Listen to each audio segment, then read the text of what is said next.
المحل ده من المحلات اللي حطيتها قبل كده في سلسلة القيمة مقابل السعر، وما شاء الله هم دلوقتي بيفتحوا الفرع الثالث بتاعهم في عباس العقاد، والحمد لله يعني بسبب ان الفيديو ضرب وكان سبب من اسباب توسعهم قالوا لي تعالى جرب، ولو الاكل عجبك اي حد هيجي من طرفك هيكون ليه خصم كبير، فتعالى نشوف الاكل هيبقى حلو ولا ايه. عامة المكان ده هو فالنسيا، ده فرع عباس العقاد، وهم بمناسبة الافتتاح عاملين عرض كده اي ساندوتش عليه ساندوتش هدية، والكلام ده يوم الجمعة 6 اكتوبر من الساعة 6 للساعة 9 بالليل.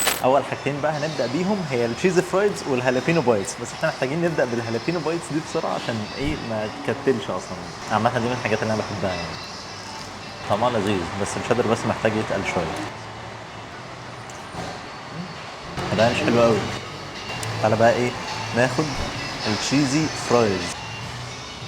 حلوه الجبنه اللي على البطاطس دي الصراحه طعمها خطير.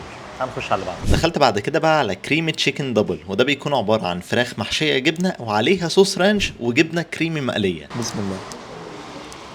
يعني بص هو ده كريمي كده فيه كميه جبن كتير قوي فيه، بس هو حلو. انا عايز بس ادوق حته كده من الفراخ نفسها. هي الفراخ حلوه وما تحسش انها مفروم فراخ على الاخر، لا هي فيها عضه كده شويه بتاع الفراخ، فهي عامه طعمها حلو عجباني. دخلت بعد كده بقى على الدبل بيج تشيكن، وده بيكون قطعتين فرايد تشيكن عليهم جبنه وصوص بيك تيستي وتركي مدخن. كميه صوصات وكميه جبن، بس عامه هي طعم الفراخ نفسها حلو.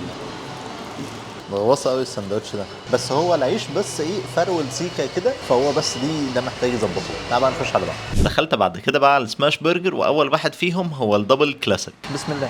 هو كبرجر نفسه هو طعمه لذيذ، بس هو تحس ان هو ما بين البرجر العادي وما بين السماش برجر، يعني هو مش معمول له سماش قوي. يعني بالنسبه لي لو هروح لا للفراخ اكتر يعني. دخلت بعد كده بقى على الكارملايزيشن تريبل، وده 3 قطع سماش برجر عليهم من فوق كارملايزد اونيون وصوص بيك تيستي وخس وطماطم والحاجات دي.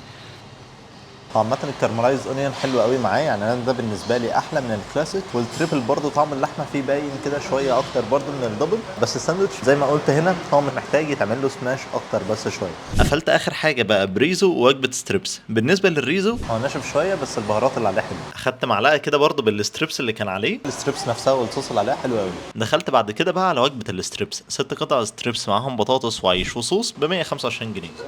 هي نظيفه بتقرمش يعني هي كستريبس هي حلوه، بس هي بس التتبيله بتاعتها محتاجه تبقى اقوى شويه. ما درانش خطير. حاجه برضه تحسب لهم ان العيش فريش، انا اصلا العيش ده بيفكرني بالتشيز برجر بتاع ماك. وبما ان تقريبا رايي في المحل هو البرجر بس هو اللي اتحسن للامانه، فتواصلت معاهم عشان اجيب لكم خصم 20% لاي حد هيقول لهم ان هو من طرف اباظه. وفي الاخر بقى وملخصا للفيديو ده، تاكل ايه من فالنسيا؟ واحنا ما جربناش حاجات كتير، هم اصلا ما عندهمش حاجات كتير، بس بوجه عام يعني اي حاجه فيها فراخ هي كان طعمها حلو.